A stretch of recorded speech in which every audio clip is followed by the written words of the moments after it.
Welcome back to another Spirit Island video. In this video, we'll be finishing my tier list, this time focusing on X tier. Now, X tier is the highest tier on my tier list.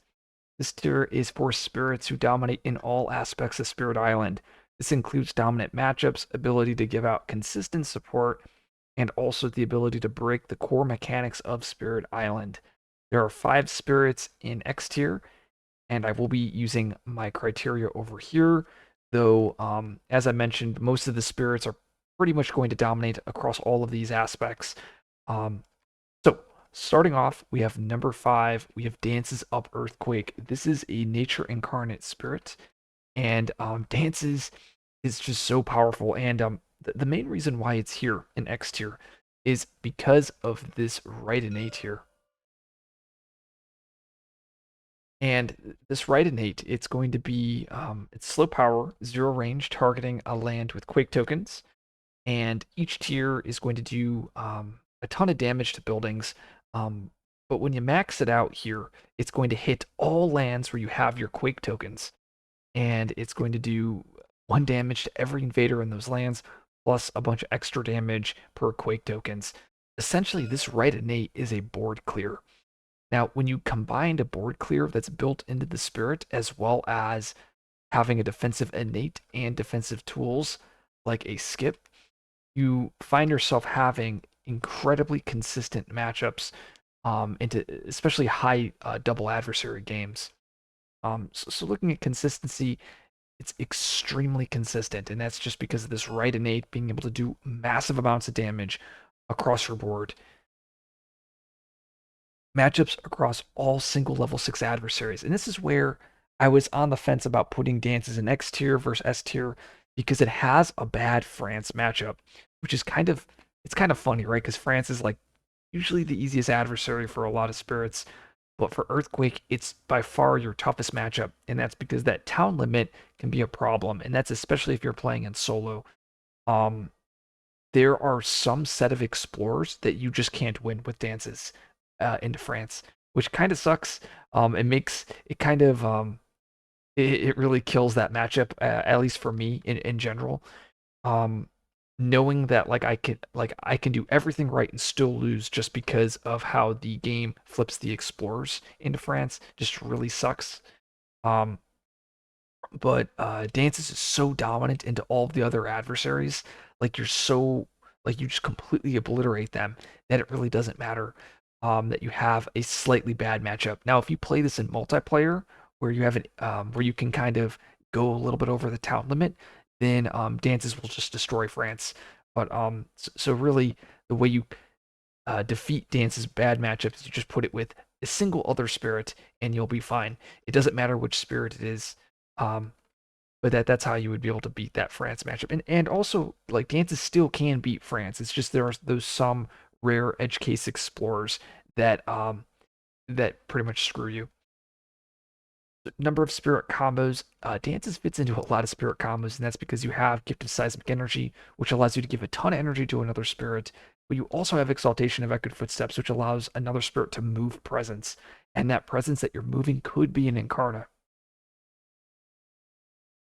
In addition, you're also this massive board clear, so you can be a dump zone for a finder player or a darkness player, or you could be that tank that the team needs. So Dances fits into a lot of comps. Number of high spirit combos, it definitely exists.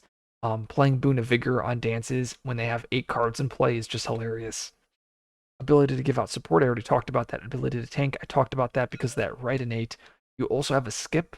You're able to tank a lot of damage in that specific land. The ability to carry or take over the game, it is very possible. Dances is one of the only spirit, well, it is the only spirit in the game that starts the game with every element. So you can threshold any major, and you also have the energy due to just how Dances works to play any major. So, like cast down, you can play it and threshold it. Just you can do crazy things that a lot of spirits can't do. How much spirit or how much blight does the spirit take on average? Um, Usually it's about 2 blight. You can get it down to 1 or even 0, though it depends on the adversary, the explorer, stuff like that. I know there is a turn 4 Quake build that is kind of is publicized by a lot of players. That's not the build I use, and I find that that takes a little bit more blight, but you guarantee win the game on turn 4. So I think that's probably the best build in solo, but in multiplayer, I think going for a turn 5 Quake, which is my preferred build, is probably safer. Can the Spirit create isolation pockets? No, it cannot, and that's just because you are using defensive tools with that left innate, and you're letting the invaders build up such that you can kill them all with that right innate. How much fear does the Spirit generate? Not much. A lot of the fear is built into that turn 4, turn 5 Quake. Is the Spirit edge case proof? No, it is not, and that is because your defend is fairly weak. Now you do have a lot of elements across your cards, so at least you can pay for those bad event cards that do pop up. How many boards are viable for the Spirits? I've played a lot of games of Dances, and then I kind of just stopped playing it because the games got very boring, very samey. But Dances can play on any board, but there's one board that is superior, and that is actually board C. And the reason for that is because you start in the middle of the board, because you start in the highest land with Dahan. All the other boards, you're going to start in the corner land. I guess board D, you also start on D7. But on D6, it's very nice because you can easily hook up your Dahan over here too. Okay. And can the Spirit clear its board? Yes. And I put a big exclamation mark there. That is one of Dance's greatest strengths. Yeah, I mean, Dance is such an incredible spirit. I did playtest it a little bit, but when I was playtesting it, was near the end of its completion. But let's move on to the next spirit. Looking at number 4, we have Hearth Vigil. This is the final nature incarnate spirit, and I do believe it is the strongest. Um, the main reason Hearth Vigil is here and not it's above all the other NI spirits and it's above Dance's is really it's about 3 reasons. First, you have story and season, and this is very similar to Gift of Constancy, but you start the game with it. Gift of Constancy is a minor power that it gives players energy as well as reclaims. Well, story and season is essentially that, but it also gives that spirit Dahan movement. Starting the game with this card is so powerful for the team. It enables a lot of big power plays that you just can make because now that spirit can reclaim that very powerful card and they don't have to spend a reclaim action. The second reason is Hearth Vigil's second special role here, and that's Dahan and all of its lands with presence have +4 health, which allows you to grow onto other boards and allow that spirit to let the Dahan counterattack, but not have to spend resources to defend the land. And it's extremely valuable. So like if you look here at let's say it's wetlands here. Well, let's say let's do jungle right over here on board E. So whoever's on board E could just let land E3 go because there's a Hearth Vigil presence, and that presence will protect the Dahan. Yes, you'll take the blight, you're still clearing the land. And it also allows you to play around wrong one. Lets you play around Dahan defend. Because you like worst case, the land clears, best case you get Dahan defend, and then you're safe. And being able to do that with your special role is immense. And finally, it is the final threshold of warn of impending conflict. And it says instead, all Dahan in all of your lands deal damage before invaders during ravages. Essentially, this is a multi-land defend that you get on turn 6. Now, this can be accelerated with spirits like green, spirits that can give elements extra card plays like fractured or like serpent, stuff like that. And once this is active, if you have presence across the board, right, let's say it looks like this. Well, now all of a sudden, all these lands are ravaging, but oh wait, your left innate is just it's defended all of these lands.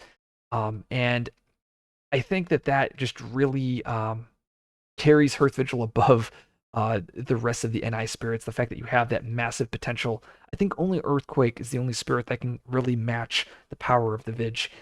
Um, So consistency, it's very consistent just because the power cards are very powerful. The left innate is you have it; it's built into the kit.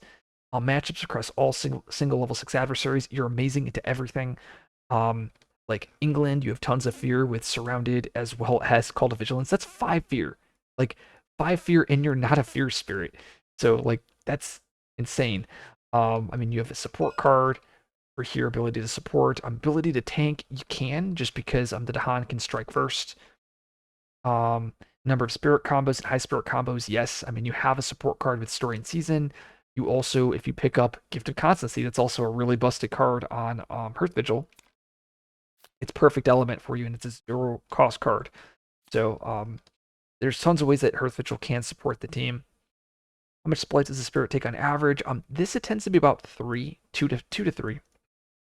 Sometimes it could be four or five, depending on the adversary. But like most games, you're going to be around the 2-3 mark. Like Prussia, it's pretty much always three unless you get lucky on an event. Habsburg Mining, it's usually always 4 to 5. Um, Russia between 3 and 5. It really depends on your drafts. Can the spirit carry or take over the game? The way it carries and takes over the game is with that left innate. Um, Unfortunately, the energy economy is so tight with the spirit, it's really hard to make majors work, but you definitely can if you do get that influx of energy. So, like, if you pick up Vigor of the Breaking Dawn, you can threshold that with one card play, which I think that's pretty hilarious. And that's also, like, really good on Hearth Vigil. Um, can the spirit create isolation pockets? Yes, it actually can. You come with an isolate. You're the only spirit from NI that gets an isolate on one of its power cards, I think. I think the only other spirit is Wandering Voice, but that's on the Incarna. But you have stuff like Coordinated Raid, Call to Vigilance, a lot of tools you can use in the early turns, and then you have an Isolate to be able to pocket if you need to. How much fear does the spirit generate? It generates a decent amount, a lot more for a spirit that I would consider a defensive spirit. As I mentioned, it's generating about 5 fear. Now, it's not every turn, but like you have this ability to do that. Is the spirit edge case proof? Yes, and that's one of the reasons why Hearth Vigil is so powerful. All of your Dahan are going to be they're going to be protected from events, bad blight cards, extra health. There are a couple events that do hurt Hearth Vigil, but most of the events you're edge case proof. Um, you even have the sun, moon, and air to protect against the bad those bad payment events. How many boards are viable for the spirit? I've played Hearth Vigil on pretty much every board and have had pretty good success. The worst board is board F. Oh, and good, we have it here. And that's because F1 and F6 is where you start, and that can be hard if wetlands is your starting explorer. It can be hard to get to those lands. Board C is an extremely powerful board. And I'll talk more about this in the Hearth Vigil guide, but the reason why board C is, I think, your best board. I'm not entirely sure it's your best board, but I'm like 80% sure. And the reason why is because it's the only board in the game where you start with a land with one Dahan. Well, technically, it'll have two Dahan because of Hearth Vigil's rules, but they'll look like this on this board. It's the only board where one of your presents starts with two Dahan. All the other boards, they'll start with three Dahan. And that two Dahan is critical for that right innate because you have to move two Dahan. So what you can do is like move both these Han and then move the presence with it. While like these other lands, if you move the two to Han, the presence can't move with it. And hopefully that made sense. I'll talk more about that in the Hearth Vigil guide. But yeah, board C is the only board in the game that has that. I think board E, there's a chance that board E might still be better just because the pocket potential is so overpowered. Because you can easily access like E7 and then just cut off your inlands. But it's either board E or C is your best board for sure. Can the spirit clear its board? Yes, yes, it can. Earth Vigil, definitely the best NI spirit. Well, maybe I should say definitely, but it's very, very like I'm about 80 to 90% sure it's the best. I think Dances is the only one that comes close. Really, it just absolutely dominates the game. Matchups, support potential, combo potential, just really everything. And honestly, I love playing the spirit. It's one of my favorite spirits of the expansion. Okay, moving on to number 3. Looking at number three, we have Fractured Days. Now, this might surprise some players just because this was the most recent spirit that was number one on my previous lists. And it recently dropped. I think there still could be an argument for it being number one. Really, the top three spirits on my list are pretty interchangeable. It really just depends on how you view things. It's sad because look at my days this game. It's like here I'm gonna tell you this isn't the best spirit of the game. It isn't the best spirit in the game, and here we have like Call to Guard, which is just absurd, as well as Trees Radiate, Sap, and Sweep. Just very powerful cards on Fractured. But here I am going to tell you why it's not the best spirit. Um, so actually, let's talk about why it's incredibly powerful, and that's because Slip the Flow of Time. If you watched any of my previous videos, I talk a lot about this innate. But what this innate lets you do is it lets you make slow powers fast. It allows you to reclaim power cards and then allow that spirit to also play power cards. So it allows you to do really silly things. Like now you're playing with Hearth Vigil, and I just talked about how you need an extra Sun Earth. Well, now Fractured can give you that extra card play with that slip. So it enables a lot of very silly, cheesy combos.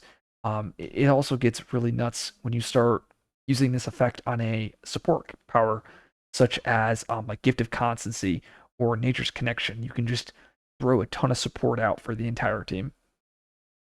You also have the ability to use the right innate to look at the top event card or the top invader card, so it gives the team some planning potential. And you get to start the game with cards, majors, and minors over here, so you can build a plan off them. So the reason why I have it dropped a little bit lower than the other two is the matchups aren't as good as the other two, and I find the spirit to have an extremely high skill floor, and usually that's not a reason to put a spirit lower. But the problem is, I feel like nobody really plays the spirit right, myself included. And like this is one of the spirits that I do play quite a lot. Um, the spirit is just there's so many moving parts. It's tough to play the spirit correctly, and there are games where I will see a fractured player play, and it just goes horribly wrong. And I don't even know if they made the right decisions, and I don't even know if I were playing in that specific game if I could also make the right decisions. And that's kind of why I dropped it a little bit. Um, Consistency, I'm going to put a question mark because the consistency is going to be based on your days, as well as the other spirits at the table. The more spirits you have at the table, the higher your consistency, because that means you're going to have more spirits to target for those slips. Matchups across all single level 6 adversaries. Um, I was under the impression that Fractured had some bad matchups, and this is just from other players. And then I played it all solo, and all of the games that I played solo, as you guys saw, I won, and that was also my first try. Like I don't like every game I post, I record and I post it. There is no like redos or anything. So I found that the games were won pretty handedly. Um, so I'm gonna put another question mark here. Um, in theory, I think it has some bad matchups, but I'll need to play more of that solo style to see how it plays out. Number of spirit combos and high spirit combos, yes, big arrow here. I've talked about the green plus fractured combo where you slip. Remember, slip is that left innate. You slip greens, gift of proliferation to hyper accelerate a third spirit. I have that in one of my combo videos. Just extremely busted. I mentioned how it can give out support. It can't tank. Can it carry take over the game? It's hard to explain, or it's hard to really like the way it takes over the game is giving slips to another spirit, so it indirectly takes over the game, but it itself doesn't take over the game. You really need a good target for those slips. How much blight does the spirit take on average? I would say about 3 to 5. It really depends on your days that never were.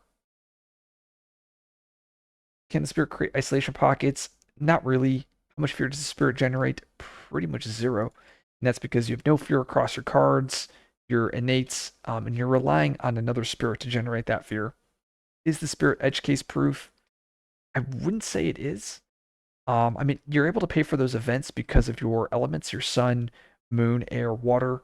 Um, but outside of that, I mean, I feel like you'd get punished quite greatly by events. many boards are viable for the spirit? I'd put a question mark as well. I mean, I've played a lot of fractured games, but really it doesn't feel like board selection matters so much. Um, though you do want a sacred site that has range to most of your board. So probably board H is a bad board, but I think most of the boards from the base game are pretty viable. And can the spirit clear its board? It's gonna really depend on your majors. So right now I have Fractured at number 3. It could go up. I know Ray says he thinks Fractured is the number one spirit in the game. I put it at 3, and that's really because I think the matchups are a little bit worse, and I think that it's a little bit inconsistent.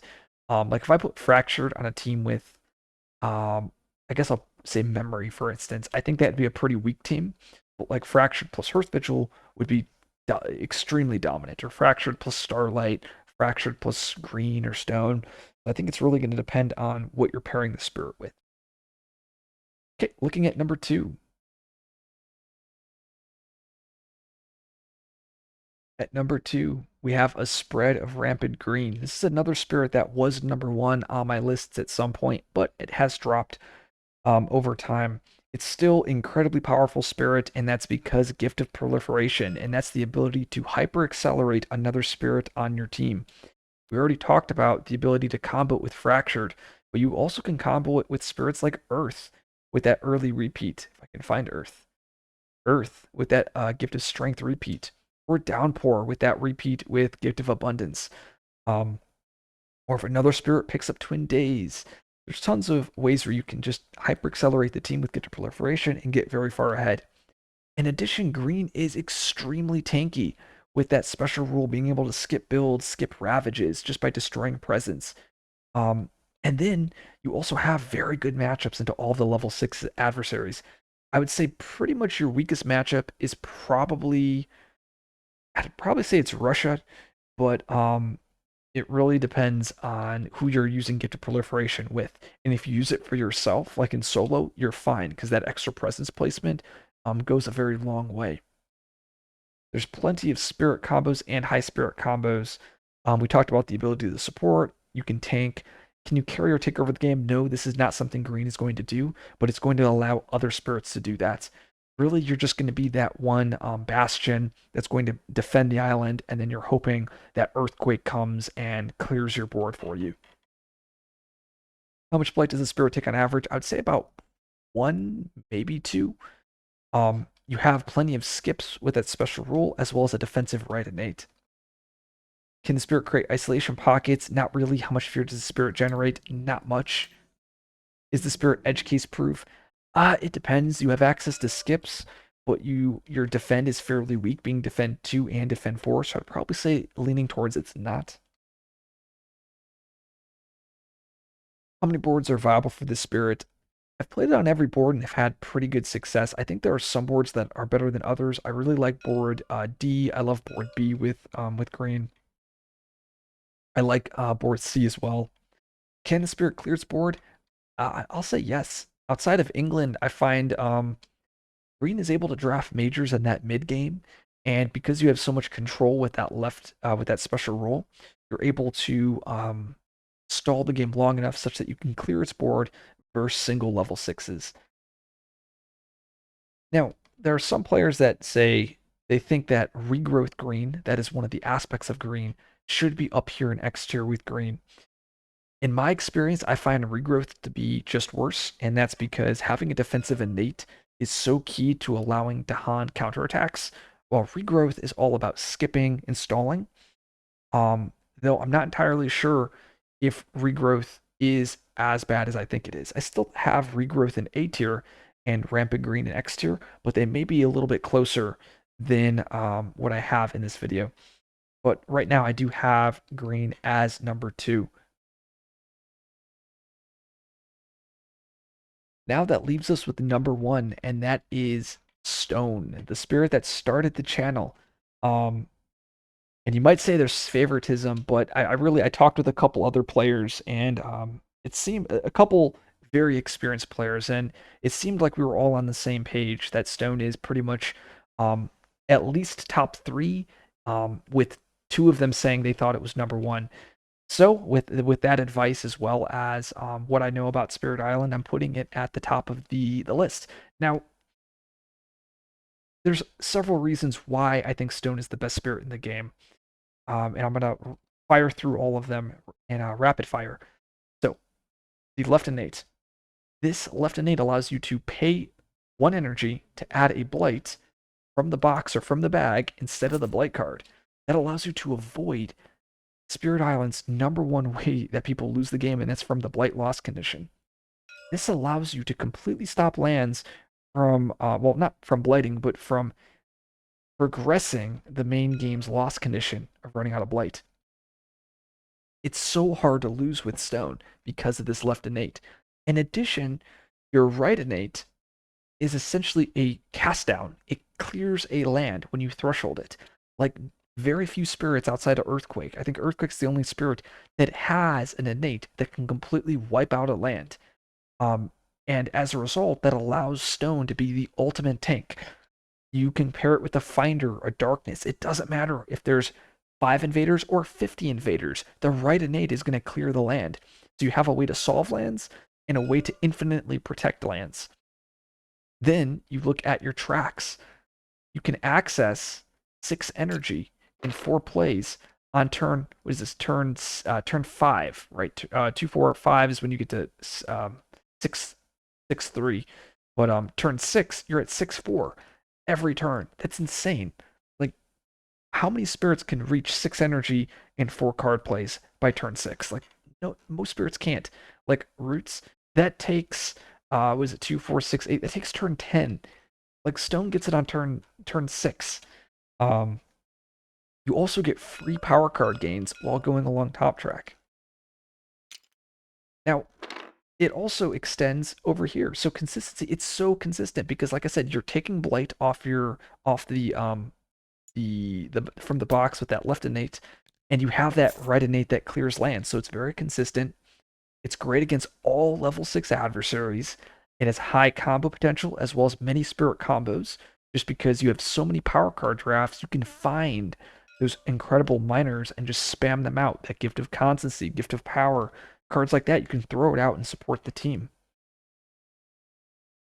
I already talked about the ability to tank. It can also carry and take over the game because you also can get majors. If you've seen my Stone videos or my Stone guide, I talk about how you can fit a major power into your arsenal as well.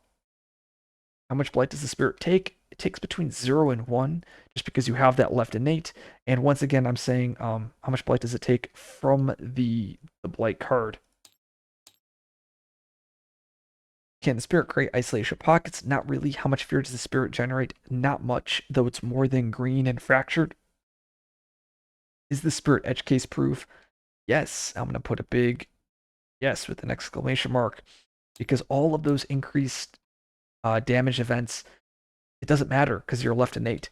All of those payment events, it doesn't matter because you have so much energy. You have so many card drafts. You can pay for anything. Um, really, like, I guess the only like thing that really screws Stone, it's kind of funny, is like the defensive fear cards that reduce invader damage, because then that makes your right innate not work.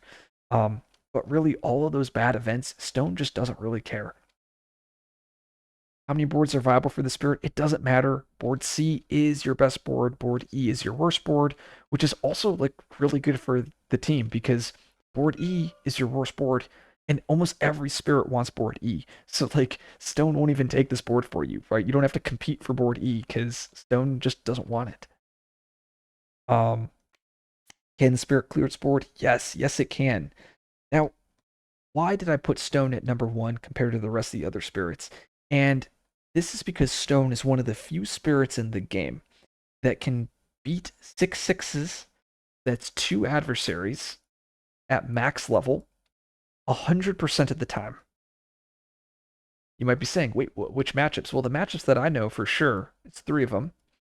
It's France, Scotland, Habsburg, Scotland, and so it's France, Scotland, Habsburg, Scotland. It's livestock, by the way, and I believe it's Habsburg livestock in France, I believe. I think these are the 3 that I've played at least 4 to 5 times. I've won every time solo with it.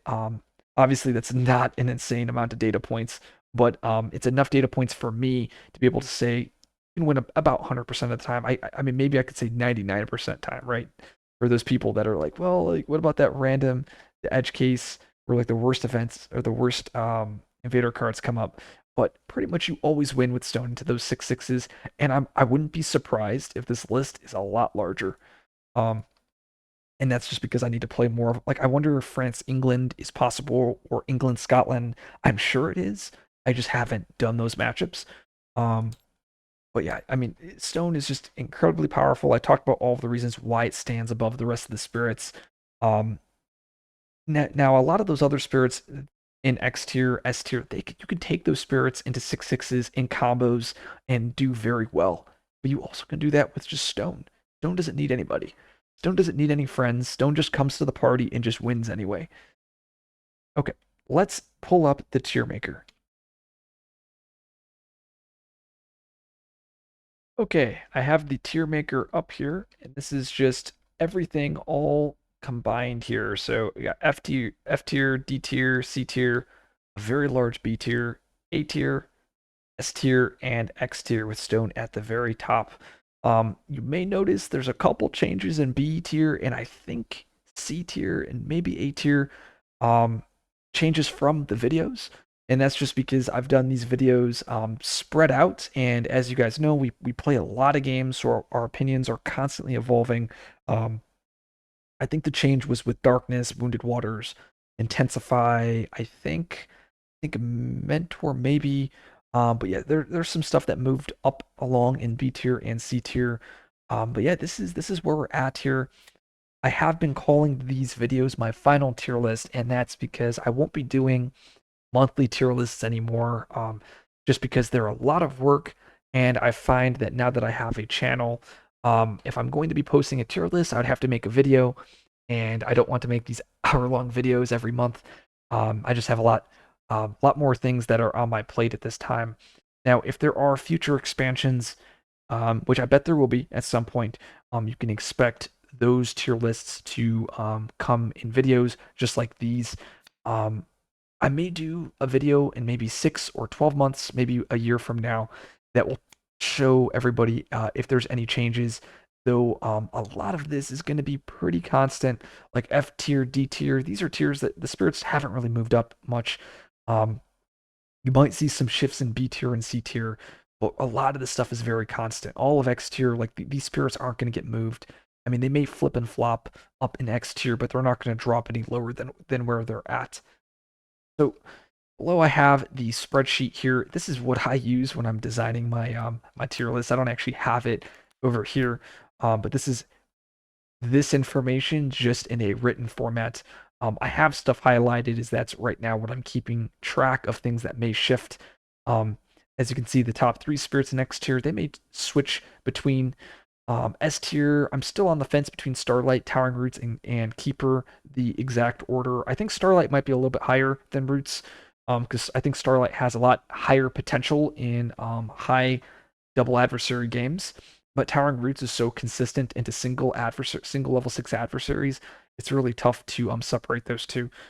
Nourishing, it could be a little bit higher at the very top of A tier. It's pretty filthy. Wandering Voice, on the fence, it might drop a little bit lower. Finder and Serpent, they recently reached A tier. Um, I don't know where in A tier they go, but I think they're definitely above the B tier spirits.